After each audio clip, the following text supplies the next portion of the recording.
जी अस्सलाम वालेकुम स्टूडेंट्स। आज का जो हमारा टॉपिक है वो है हिस्ट्री ऑफ साइकोलॉजी कि जो हम साइकोलॉजी स्टडी कर रहे हैं इसकी हिस्ट्री क्या है। इंशाअल्लाह रहमान आज इसकी कंप्लीट हिस्ट्री है साइकोलॉजी की, देखेंगे कि इसकी हिस्ट्री क्या नहीं है। कंप्लीट आज इंशाअल्लाह रहमान देखेंगे। आप बस लास्ट तक वीडियो देखिएगा, इंशाअल्लाह आपको इजीली समझ आ जाएगी। ओके, तो सबसे पहले बात यह है कि साइकोलॉजी की हिस्ट्री को दो हिस्सों में डिवाइड किया गया है, एक प्री साइंटिफिक पीरियड में और एक साइंटिफिक पीरियड में। ऑन द साइंटिफिक पीरियड वो हम नेक्स्ट देखेंगे। ओके, आज हम सिर्फ पहला जो पार्ट है प्री साइंटिफिक यानी कि साइंटिफिक पीरियड से पहले वाला प्री प्री साइंटिफिक पीरियड जो है हिस्ट्री ऑफ साइकोलॉजी का, वो क्या है आज हम इंशाल्लाह ताला इसको कंप्लीट डिस्कस करेंगे। ओके, फिर इसके बाद साइंटिफिक मेथड को देखेंगे। ओके, अच्छा, आगे प्री हिस्ट्री ऑफ साइकोलॉजी को दो हिस्सों में प्री साइंटिफिक मेथड पीरियड और साइंटिफिक पीरियड में दो हिस्सों में तकसीम किया गया है। और आगे प्री साइंटिफिक पीरियड को आगे मज़ीद तीन हिस्सों में डिवाइड किया गया है। मज़ीद तीन हिस्सों में डिवाइड किया गया है।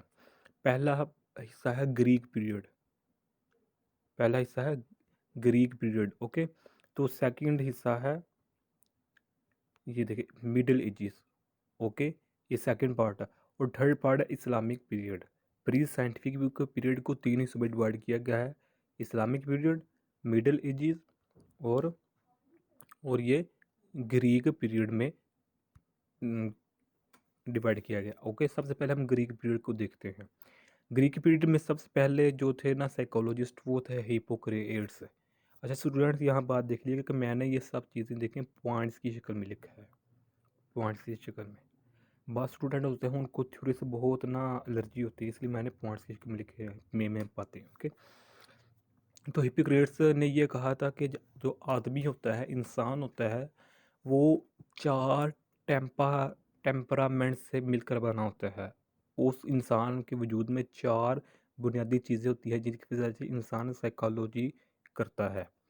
पहला पॉइंट उसने कहा black bile, second yellow bile, third phlegm, fourth blood. इसने ये कहा कि जो आदमी में ब्लैक बाइल होता है, जब आदमी ब्लैक बाइल की पोजीशन पर होता है तो उसका जो जहन होता है, दिमाग होता है, वो अपने आप को शो करता है। एक्सप्रेशन होता है जो उसका, वो मूडी यानी कि सख्तपन सा होता है, रिजिड सख्तपन सा होता है, एंक्सियस नाराज नाराज सा रहता है। इस हालत में, इस बाइल में, इस टाइप में, जब इस पोजीशन पर ब्लैक बाइल पोजीशन पर इंसान आता है तो वो नाराज मूडी मूडी सा रहता है। तो आगे इसने कहा था कि सेकंड येलो बाय, जब इसने कहा कि जब इंसान येलो बाय पोजीशन पर आता है तो वो रेस्टलेस यानी बेचैन सा रहता है, कुछ अग्रेसिव सा महसूस करता है, एक्साइटेबल होता है, यानी कि वो बेचैनी महसूस करता है येलो बाइल में। ओके, थर्ड है फ्लेगम या फ्लेम। इसमें जो इस पोजीशन पर इंसान केयरफुल होता है, अपने आप को पीसफुल अमन महसूस करता है कि मैं एहतियात से रह रहा हूँ, अब मुझे कोई ख़तरा नहीं, काम बिल्कुल पूरा कैफ रहता है इस पोजीशन पर इंसान। ओके, आगे फोर्थ है ब्लड। ब्लड की पोजीशन पर इंसान आउट गोइंग होता है, टाकेटिव होता है। इस पोजीशन पर इंसान लोगों से बातें करना चाहता है, उसे जी का चाहता है कि मैं बातें करूं लोगों से मिलूं जुलूं। आउट गोइंग, बाहर सैर और तफरीह के लिए उसका दिल करता रहता है। ओके, ये हिपोक्रेट्स साइकोलॉजी ने ये 4 पॉइंट्स दिए थे। अब ग्रीक पीरियड में पहले साइकोलॉजी थे, अब जो सेकंड है साइंटिस्ट यानी कि साइकोलॉजिस्ट, वो हैं प्लाटो। पहला हिपोक्रेट्स, सेकंड प्लाटो, थर्ड है अरिस्टोटली। ओके, तो प्लाटो ने ये कहा था कि कंट्रोलिंग इन्फ्लुएंस ऑफ सोल और माइंड। इसने जो ज़्यादा अपना फोकस किया था प्लाटो ने, वो ये दिया था सोल और माइंड पर, यानी कि रूह और जिस्म, इन दिमाग पर। इसने ये कहा था कि इंसान की जो साइकोलॉजी होती है वो ज़्यादातर सोल और माइंड पर डिपेंड करती है, इसलिए मैं कंट्रोलिंग इन्फ्लुएंस यानी कि बहुत ज़्यादा ज़ोर दे रहा हूँ कि इंसान की साइकोलॉजी को जांचना परखना है, उसकी जान तरीक़ को देखना है, तो उसके सोल और माइंड को हम दे सकते हैं। और अगर इंसान की इस पोजीशन पर है कि वो अपने आप को यानी कि बेचैन सा महसूस करता है, तो उस हालत में इसने प्लाटो ने कुछ एहतियाती तदाबीर भी बताई थी, यानी कि इसने काम किया था कि इंसान अगर ज़्यादा एक लिमिट से ज़्यादा बढ़ जाए तो उस वक्त में उसे क्या करना चाहिए। ओके, तो सेकंड है soul remains the man alive. अच्छा, पहला पॉइंट एक कंप्लीट इस तरह आप कर लें कि कंट्रोलिंग इन्फ्लुएंस ऑफ सोल और माइंड, यानी कि प्लेटो ने रूह और माइंड पर ज़्यादा काम किया था अपन इजीली यही समझ लें। ओके, सेकंड पार्ट इसने ये कहा था कि soul remain the man life. इसने ये कहा था कि एक जानदार एक इंसान में जब तक रूह है, सोल है, तब तक इंसान जिंदा है, लाइव है। अगर इंसान में से रूह निकल गई है तो इंसान अलाइव नहीं बल्कि डेड हो जाएगा, डेथ हो जाएगी उसकी। ये बहुत इंपॉर्टेंट इसमें बात पॉइंट बताया था। ओके, तो थर्ड पॉइंट है इसका ये है कि mind and body without interchanging. इसने यहाँ आकर बहुत बड़ी गलती कर दी थी प्लाटो ने। इसने ये कहा था कि इंसान का जो दिमाग होता है, माइंड होता है, जहन होता है, और बॉडी इंसान का जिस्म होता है, ये माइंड अपने तौर पर काम कर रहा है और बॉडी अपने तौर पर काम कर रहा है। माइंड का बॉडी के साथ और बॉडी का माइंड के साथ कोई ताल्लुक नहीं है। ये प्लाटो ने ये कहा था कि mind without interchanging with the body, कि माइंड और बॉडी आपस में बगैर इंटरचेंजिंग किए काम कर रहे हैं। हालांकि ऐसा बिल्कुल भी नहीं अगर अकली तौर पर भी सोचा जाए। तो बाद में आने वाले जो थर्ड थे साइकोलॉजिस्ट अरिस्टोटली, इन्होंने रिजेक्टेड दी प्लाटो थ्योरी। इन्होंने प्लाटो की थ्योरी को, जो ये थ्योरी थी, इसको रिजेक्ट कर दिया अरिस्टोटली ने। ओके, तो इसने ये कंसेप्ट दिया कि इंसान में दिमाग और बॉडी का, यानी कि हेड, दिमाग, जहन और बॉडी का आपस में बहुत ही रिलेशनशिप है। अगर इंसान की जहन तो काम नहीं कर रहा है लेकिन बॉडी काम कर रहा है, तो इसका साइकोलॉजी बिल्कुल भी ठीक नहीं रहेगी। इसलिए कहा कि अगर इंसान का बॉडी का माइंड के साथ और माइंड का बॉडी के साथ इंटरचेंजिंग काम हो रहा है तो इंसान की साइकोलॉजी ठीक है। Okay, His concept gives the important step to making psychology a science. अरिस्टोटली ने प्लाटो की थ्योरी को रद्द करके जब ये पेश कर दिया कि माइंड का बॉडी का माइंड के साथ बहुत गहरा ताल्लुक है, तो ये कंसेप्ट साइकोलॉजी में बहुत ही मशहूर हुआ। क्योंकि पहले लोग साइकोलॉजी को मानते नहीं थे, वो कहते थे कि साइकोलॉजी है ही नहीं, सिर्फ साइंस और साइंस है। जब लेकिन अरिस्टोटली के इस कंसेप्ट ने, यानी कि प्लाटो के कंसेप्ट को रॉन्ग साबित करके साइंस की जानिब एक मज़ीद कदम बढ़ाया कि साइकोलॉजी भी कुछ है। ओके, तो ये हमारा पहला ग्रीक पीरियड हो गया प्री साइंटिफिक। अब सेकंड जो पार्ट है वो है मिडल मिडल एजेस। अब ये है सेकंड। ओके, इसमें ओनली सिर्फ दो साइकोलॉजिस्ट थे, एक था प्लोटिनस, सेकंड था अगस्टीन। ओके, इन्फ्लुएंस्ड, जो प्लॉटिनस था ये इन्फ्लुएंस्ड बाय अरिस्टोटली थॉट्स। ये जो अरिस्टोटली के थॉट्स थी उससे वाकिफ था, उसकी बातों को मानता था। कहता है कि अरिस्टोटली ने प्लाटो की थ्योरी को रिजेक्ट करके बहुत अच्छा काम किया था। तो प्लॉटिनस अरिस्टोटली के थॉट्स को क्या को मानता था।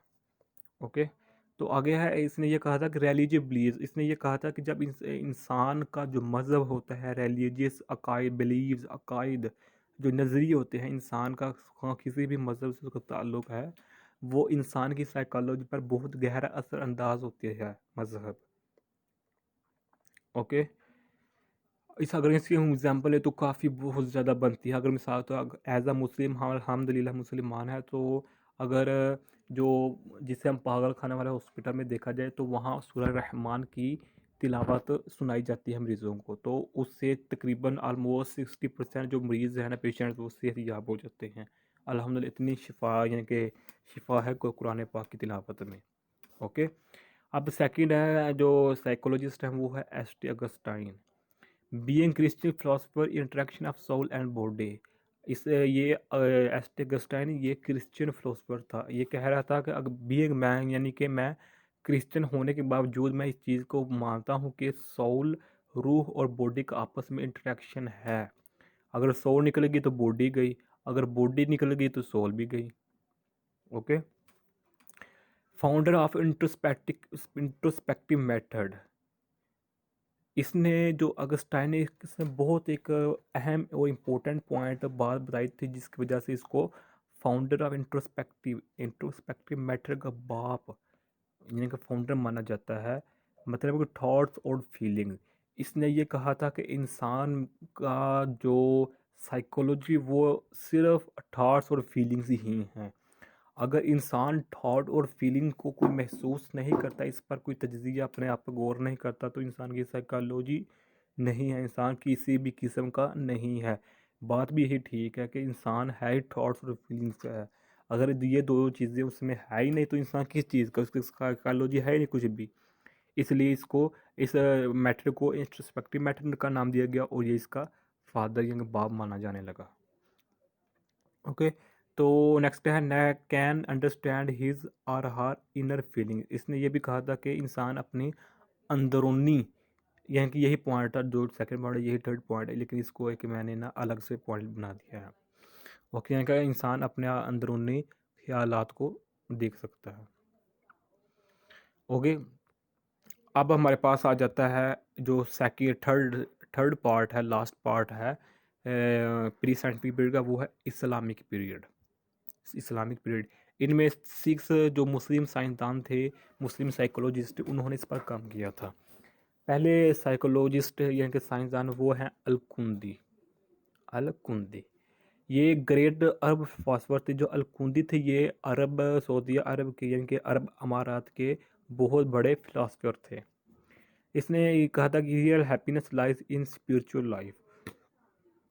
इसने ये कहा था कि इंसान को जो रियल यानी कि हकीकी जो खुशी होती है, हैप्पीनेस होती है, वो अल्लाह की याद में राह हक पर अमल करने पर ही है, यानी कि स्पिरिचुअल लाइफ।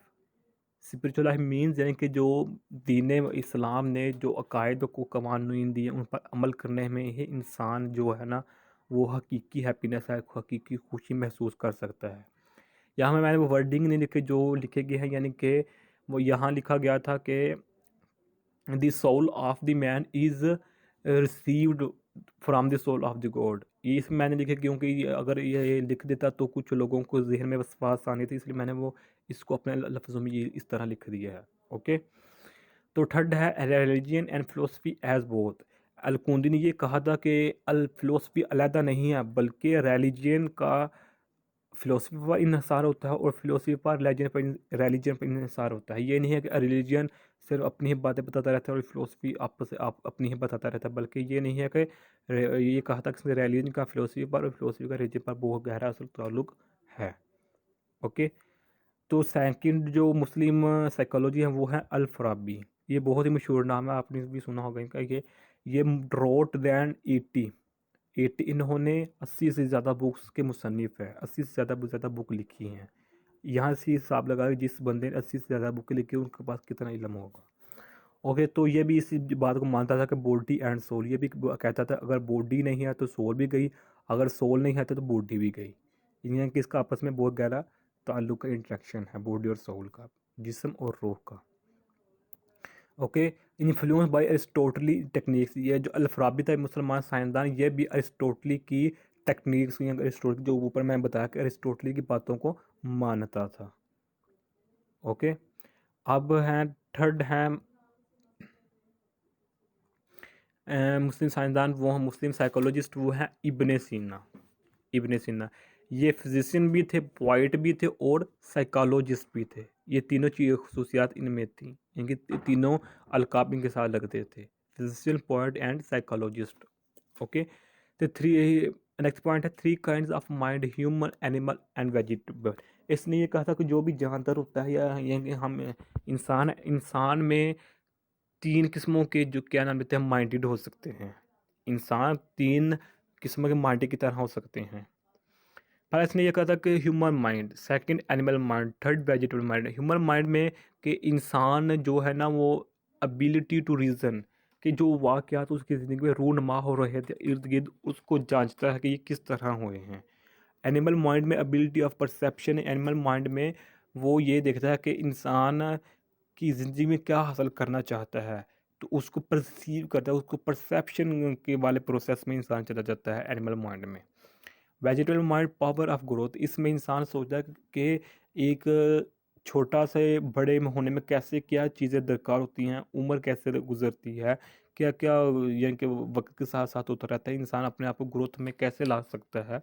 तो ये वेजिटेबल माइंड में, ये तीनों माइंडेड एक इंसान में भी हो सकते हैं, मुख्तलिफ डिफरेंट इंसानों में डिफरेंट माइंड भी हो सकते हैं। ओके, तो इसने ये जो लास्ट पॉइंट ये कहा था कि physical and mental illness, physical and mental illness, इससे ये बहुत अच्छा इब्न सीना ने बहुत अच्छा पॉइंट दिया था ये वाला, कि इसने कहा था कि इंसान को अगर ज़िंदगी में फिजिकल और मेंटल इलनेस होता है, बीमारियों का शिकार होता रहता है इंसान, फिजिकली तौर पर और मेंटली तौर पर भी। तो इसने कहा कि इन दोनों का इलाज मज़हब से यानी कि रिलीजन से मिल सकता है।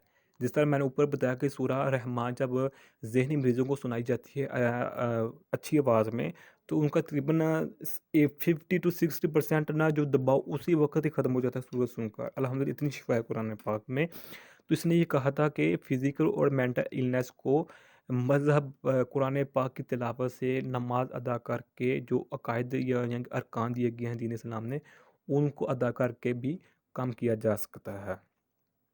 ओके, तो जो फोर्थ है हमारे पास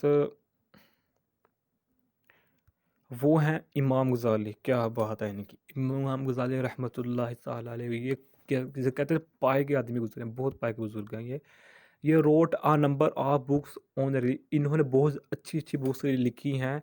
ज़्यादा इनकी बुक्स जो है वो रिलीजन के मज़हब पर लिखी गई है, मज़हब के अरकान पर, उनकी तालीमात पर इन्होंने इमाम गज़ाली अलैहि रहमान ने बहुत बुक्स लिखी हैं। इनका असल नाम था मुहम्मद, इनका असल नाम था, और वालिद साहब का भी नाम मोहम्मद था। दिलचस्प बात देख ली इधर, इनका नाम था मोहम्मद, वालिद साहब का नाम मोहम्मद था, और दादा का भी नाम मोहम्मद था।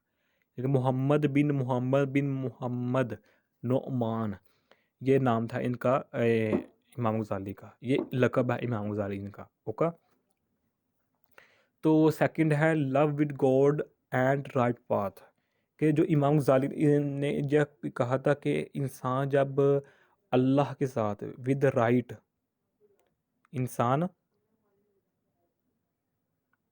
लव विद गॉड जब अपने खुदा के साथ, अपने खुदा के साथ मोहब्बत करेगा और राइट रास्ते पर चलेगा तो उसकी परेशानियां कम हो सकती हैं। इसने कहा, यह भी यही कहा था कि इंसान का हकीकी जो प्यार है वो अल्लाह की याद में ही है, लव विद गॉड ही है। ओके, ये इन्होंने बताया था। आगे थर्ड पॉइंट है world is a place of action and hard work. इन्होंने ये बताया था इमाम गज़ाली रहमान के, जो इंसान जिस हम दुनिया में रह रहे हैं, ये एक्शन और हार्ड वर्क का नाम है। ये ज़िंदगी, ये दुनिया सिर्फ इसका एक्शन और यानी कि अमल करने का नाम है। इसमें मुसीबतें ही मुसीबतें हैं, यानी कि मेहनत काम, मेहनत वाला वेल वाली ज़िंदगी है इस दुनिया में। नेक्स्ट पॉइंट है nobody allowed to remain idle. इन्होंने ये कहा था कि दुनिया पर कायना इंसान, जो भी इंसान है वो आइडल नहीं है, कि इंसान में कोई ना कोई खामी ज़रूर होती है। अगरचे वो बहुत बड़ा आदमी है लेकिन उसमें कोई ना कोई खामी होती है। ये एक जनरल बात की है, लेकिन अगर हम अपने प्यारे आका सल्लल्लाहु अलैहि वसल्लम और नबियों को बारे में, रसूलों के बारे में, ये हमारा तसव्वुर बिल्कुल भी नहीं है एज अ मुस्लिम। ओके, तो नेक्स्ट पॉइंट है रिकॉग्नाइज्ड बाय हिज एक्शंस। इन्होंने ये कहा था कि इंसान, इस दुनिया में इंसान जो है ना अपने एक्शन से, अपने बिहेवियर से, अपने जो आमाल लोगों को दिखाता है, एक्शन से ज़ाहिर किया जाता है, कि ज़ाहिर होता है कि इंसान किस किस का राय, किस क्वालिटी का, किस दिमाग का ये आदमी है, कि अच्छा है या बुरा है। Next children education. इमाम गज़ाली अलैहि रहमान ने बच्चों की तालीम पर बहुत फोकस किया है। उन्होंने कहा अगर बच्चों को शुरू ही से दीन इस्लाम पर, अच्छे रास्ते पर, सिरात मुस्तकीम राइट पाथ पर चला दिया जाए तो इनको आने वाली मुश्किलात में ज़िंदगी में बहुत कम मुश्किलात का सामना करना पड़ेगा। ओके, तो लास्ट पॉइंट है cast by negative emotional problem. इन्होंने ये कहा कि इंसान की जो साइकोलॉजी में ऊंच नीच आता रहता है वो इंसान की नेगेटिव इमोशन। इंसान जब किसी ने गलत चीज़ों को देखता है, अपनी बदनिगाही करता है, तो उसमें नेगेटिव ख्याल, negative thoughts, negative emotional problem पैदा होती है, जिसकी वजह से वो उसकी साइकोलॉजी में ऊंच नीच होता है। ओके, तो अब जो फिफ्थ है हमारे पास, अल्लामा बिन खल्दून। ये साइकोलॉजिस्ट हैं इस्लामिक पीरियड में से फिफ्थ हैं, अल्लामा bin Khaldun. Human beliefs, attitude and their effect. इन्होंने बहुत अच्छा मुतालिया किया था, बहुत अच्छी स्टडी किया था कि इंसान के अकायद, इंसान की बिहेवियर्स, उनके एटीट्यूड, उनके रवैयों पर उनकी अफेक्ट, यानी कि एक इंसान का दूसरे पर, दूसरे का तीसरे पर, यानी कि माशरे में इंसानों का एक दूसरे पर इफ़ेक्ट, इन तीनों चीज़ों पर अल्लामा बिन खल्दून ने बहुत अच्छा काम किया था। और इन्होंने ये कहा था कि रिलीजन रिवूल है, कि जो मज़हब है ये इंसान की मुकम्मल ज़िंदगी पर बहुत ज़्यादा इन्हसार होता है। इंसान ये कहे कि मैं मज़हब के बगैर पूरी ज़िंदगी गुजारूंगा तो ऐसा मुमकिन नहीं है। तो अगर ऐसा कोई इंसान करता है तो उसको ज़िंदगी में बहुत सारी मुश्किलात का सामना करना पड़ता है। अब जो लास्ट हैं इस्लामिक पीरियड में साइकोलॉजिस्ट, वो हैं शाह वलीउल्लाह। रोट मैंने बुक्स, ये भी बहुत सारी बुक्सों के मुसन्निफ थे। Deep study of human mind and behaviour. इन्होंने इंसानी दिमाग और बिहेवियर, इंसानी जो किरदार शो करता है मुआशरे में, सोसाइटी में, इन दोनों चीज़ों पर बहुत डीप स्टडी की थी, बहुत गहरा मुताला किया था शाह वलीउल्लाह रहमान। ओके, आगे है नेक्स्ट पॉइंट है discovered causes of mental disease है, ये डिजीज है। Okay, discovered causes of mental disease. इन्होंने, शाह वलीउल्लाह ने, ये जो बहुत ज़्यादा वजूहात बयान की कि इंसान में जो जहनी तौर पर मेंटल डिजीज़ पैदा होती हैं वो किस वजह से पैदा होती है, इन्होंने इस पर बहुत अच्छा काम किया था, यानी कि वजूहात तलाश की थी शाह वलीउल्लाह ने। ओके, तो लास्ट पॉइंट है इनका, mental health is affected by irrational ideas.